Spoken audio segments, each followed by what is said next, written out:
I would like to have applauded the results of the implementation either of the provisions of the UN Charter or of the decisions and resolutions of the General Assembly and the Security Council, which would have assured that any threats or attempts to bring into question the sovereignty, territorial integrity of any UN member state had been brought to a complete halt or minimized. That long-standing conflicts, disputes have been resolved or were in the process of being resolved in accordance always with the decisions and resolutions of the United Nations. That the need for the organization's reform would have led to the effective prevention of new threats and challenges to world peace. That through its new role, the UN would have implemented projects to effectively combat hunger and to improve the living conditions of hundreds of millions of people in dire need of aid. That the number of refugees and migrants forced to flee from their homes due to conflict or poverty would have been greatly reduced. That further, we would have been able to tackle social and economic exclusion, lack of adequate healthcare standards, and shortage of educational opportunities. That sustainable development would have finally become a reality of all countries and regions in need by establishing the necessary political and socio-economic conditions which led to stability, economic growth, and institution building. That measures for the prevention of climate change and its devastating consequences would have been implemented consistently by all parties involved. That terrorism and religious fundamentalism would have given way to tolerance and understanding. That the trillions of dollars spent on destructive weapons would instead have been spent on actions and programs aiming to bridge the gap between rich and poor states. And finally, that multilateralism would have been the guiding doctrine of all states. Your Excellencies, ladies and gentlemen, in addressing the General Assembly in 2018 and referring to the weakness of dealing with the same problems, I had wondered, and I'm quoting, how is it then that we come back again and again, year after year, as a kind of ritual, to attest to the dismal lack of effectiveness for some and the embellishment attempt for others for what is in fact our inability to fulfill the aims of the UN Charter. And I was continuing, why do the decisions of the Security Council remain in their overwhelming majority sheer certificates attesting violations? Why is international law and international agreements not implemented? Why do strategies and programs aiming at creating better conditions for people that are suffering remain wishful thinking? Esteemed friends, although I'm well aware that what I am about to say is well known to all of you, for the sake of history, I cannot but relay some truths which are leading to a declining path and gradual loss of credibility of the United Nations, an organization which was formed right after the Second World War to prevent new disasters, provide protection and hope to those in need of effective protection and action against all the challenges I have already mentioned. I know that what I'm saying may be outside the bounds of diplomatic etiquette, but I do believe that the obligation of each leader before history is not to overlook failings and shortcomings in favor of wishful thinking or flattery. That is why I will proceed with a review not just of the reasons which have transformed the organization into a repository of problems, but also to what states are required to do in order to provide credibility to the organization, as well as the ability to effectively impose international legal order or to consistently implement decisions and programs for the benefit of humanity. Ladies and gentlemen, in my opinion, the weakness and inefficiencies of the United Nations is due to, first, the fact that the international law is preceded by financial or other interests of powerful member states. Second, that despite the end of the Cold War, alliances based on common interest lead to tolerance towards states which violate international law if the offender is under their sphere of influence.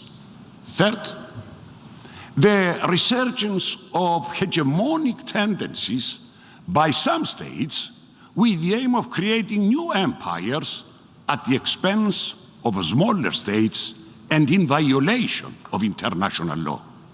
Fourth, despite the declared intention of the Secretary General of the United Nations to proceed with the much needed reform and modernization, as well as its modus operandi and decision-making process, the lack of willingness on the part of the aforementioned states has not allowed for the implementation of such a change. And fifth, as a result of the same political expediencies, the United Nations, unfortunately, adopts an equal distance stance even when faced with the violation of decisions, resolutions, and defined scope and terms of reference specified to the Secretariat. This, my dear friends, results in emboldening offending states which not only disregard international law, but also create new precedents outside the framework of legality. Mr. President, I have set out the main reasons for the lack of effectiveness and also the weakness of the UN to live up to the expectations of billions of people. I know I may be considered as a romantic ideologist, but I believe that recent events and problems affecting the world do not leave any choice other than the taking bold but necessary decisions, such as identification of the causes that lead to unnecessary rallies and conflicts and renewal of our commitment to a global order based on international law. A global order which ensures that peace, security, human rights, and sustainable development remains the highest values which we undertake to preserve and hold. B, political will and determination to proceed with the reform and modernization of the UN to a just and efficient multilateral governance system.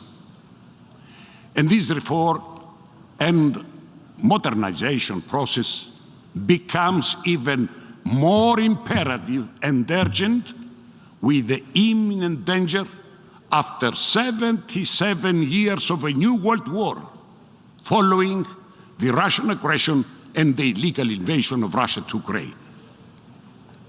Distinguished friends, my reference to the need for reforms, to the structure and implementation mechanism of decision taken by the UN, does not only arise from my assessment as to other international problems, but also from what my country still endures and suffers as a result of the Turkish invasion of Cyprus in 1974. It is with deep disappointment that I heard President Erdogan claiming that, and I quote, "As Turkey, we want all issues in the Aegean Sea and the Eastern Mediterranean to be solved with the framework of good neighborly relations and in conformity with international law." How ironic is it for the Turkish president to put forward such a claim when every day he threatens to overtake Greek islands, or when he commits thousands of violations of the airspace of the sovereign and neighboring country contrary to international law? How even more provocative is it to express the desire to resolve disputes in conformity with international law when he refuses to implement numerous resolutions of the United Nations on the Cyprus problem and creates new fait accompli? How much in conformity with international law is his refusal to abide by A, the General Assembly Resolution 3212, adopted in October 1974, which urges the speedy withdrawal of all foreign armed forces and foreign military presence and personnel from the Republic of Cyprus, and the cessation of all foreign interest in its affairs, interference in its affairs. B, a resolution which, endorsed by the Security Council Resolution 365 in December of the same year. C, the Security Council Resolution 1251 of 1999, which reaffirmed its position that Cyprus settlement must be based on a state of Cyprus with a single sovereignty, international personality, and a single citizenship, with its independence and territorial integrity safeguarded in a bizonal, bicommunal federation. It also stressed that such a settlement must exclude union in whole or in part with any other country or any form of partition or cessation. Mr. Erdogan last year claimed that efforts should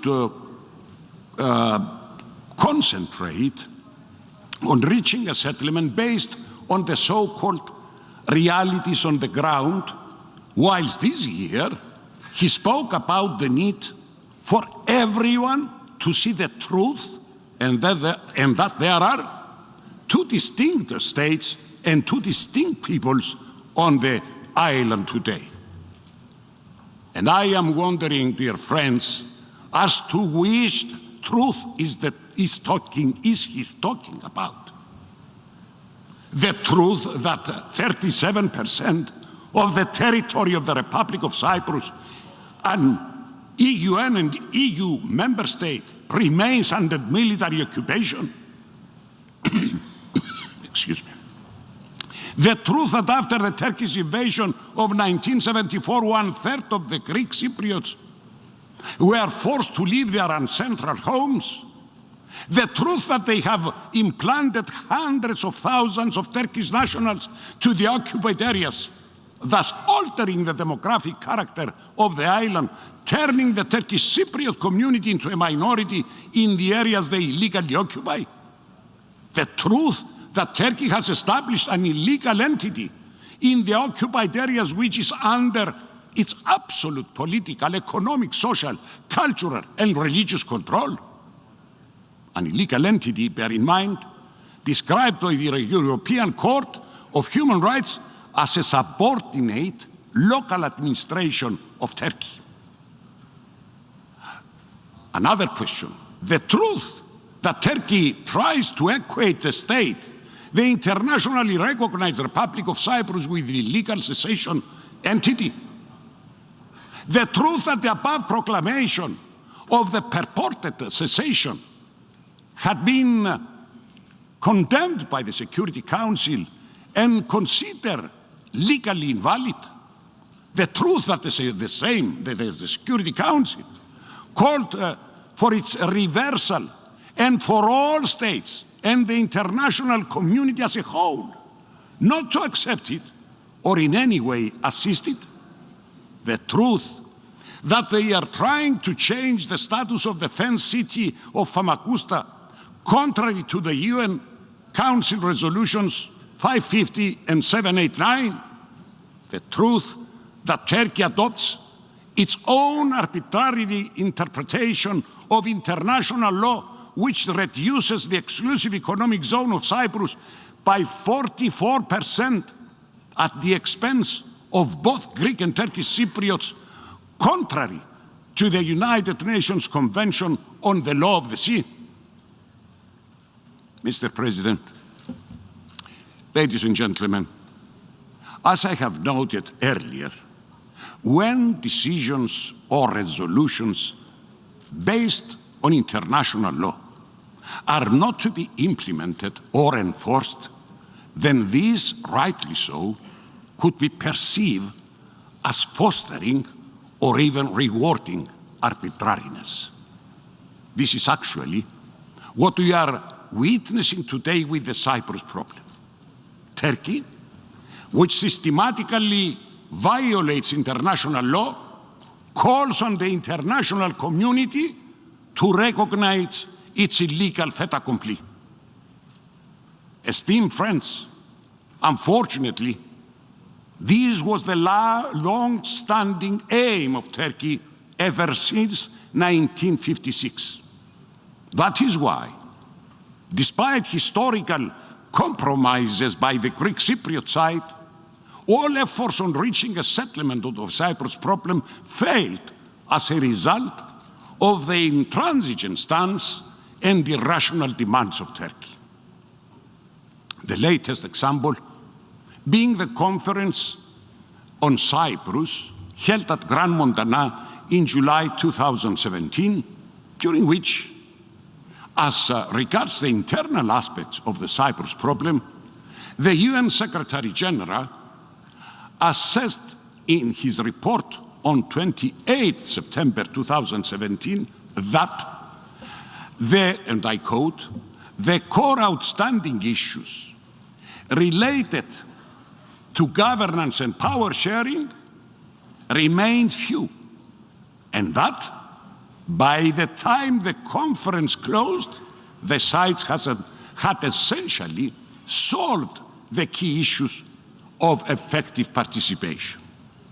Thus, while the aim of the Secretary General to reach a strategic agreement was within close reach, the reason of their successful outcome was Turkey's inflexible stance and insistence on maintaining the anachronistic Treaty of Guarantee, the right of intervention, and the permanent presence of troops. And I would like, dear friends, to recall the UN Secretary General's statement of June 2017, in which he stressed that progress in this chapter of security and guarantees is an essential element in reaching an overall agreement. Following a period of stalemate, and despite our disappointment, we undertook new initiative to resume the process from where it was let off at Grand Montana, culminating to the joint understanding reached with the UN Secretary General and the then Turkish Cypriot leader on November 25th, 2019, which reaffirmed the principles for the resumption of a new round of talks, namely the joint declaration of 11 February 2014, the prior convergences, and the six-point framework the UN Secretary General presents at Grand Montana.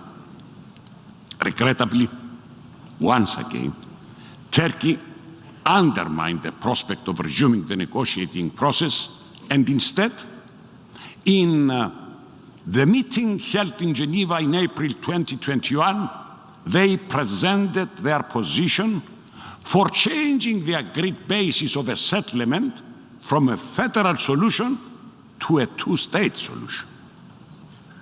Dear friends, nonetheless, our side undertook another initiative, which also led to a new joint meeting of the leaders of the two communities with the Secretary General in September last year, during which it was agreed that the Secretary General would proceed with the appointment of an envoy in order to deliberate with both sides and all interested parties so as to reach common ground for a new peace process to resume. Excuse me. Yet again, Turkey refused to uphold the said agreement. We also continue taking initiatives to break the impasse through a letter I had sent to the Turkish Cypriot leader in May 23 this year, by which I conveyed constructive proposals for the adoption of bold confidence-building measures, of win-win confidence-building measures, measures which unfortunately were immediately rejected by the Turkish Cypriot side, which submitted counter-proposals in line with their aim for a two-state solution. Based on the above mentioned, I believe that it's clear that the Greek Cypriot community has exerted and will continue to exert every possible effort for the resumption of the talks in order to reach a settlement based on the United Nations resolutions. And as I have emphasized, the only way forward in resolving conflicts and for peace to prevail is none other than the unwavering adherence to international law and the UN Charter, not as arbitrarily interpreted by those who seek to disguise their revisionist aspiration. Mr. President, ladies and gentlemen, during my 10-year tenure, I might not have been able to enjoy what the vast majority would have also wished: the necessary reforms of the international organization, the resolution of international conflicts, and tackling challenges that affect hundreds of millions of people, such as hunger, poverty, and climate change. I might have not been able to see my homeland reunited with my Greek and Turkish Cypriot compatriots living in conditions of peace, prosperity, and stability. However, I earnestly hope that during my lifetime, I will be able to witness a better and more stable future for humanity. Thank you for your understanding.